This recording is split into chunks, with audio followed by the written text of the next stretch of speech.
आमे माने अधर्मरे मरिबार योग्य थिलु। अनुग्रह द्वारा आमे उद्धार पाइलु एवं यह केवल ताहांठारे विश्वास करने द्वारा संभव होता आमर निजर योग्यता किंबा धार्मिकता हेतु ताही नथिला कारण विश्वास द्वारा तुम्हें अनुग्रह पाइछ बा तुम उद्धार पाइछ जा एफिसियो तार 2 अध्याय 3 रु 8 पद पढ़ले आप देखिपारे।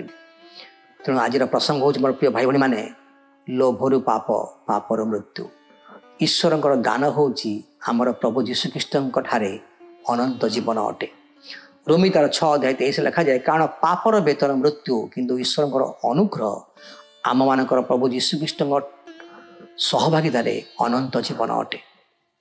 प्रलोभन तथापि पाप आनीपे किंतु पाप जदि ख्रीष्ट रक्त द्वारा धौत हुए तेबे से आउ मृत्यु आणव ना से द्वितीय अनंत मृत्यु आम जीवन स्थान पाइब ना।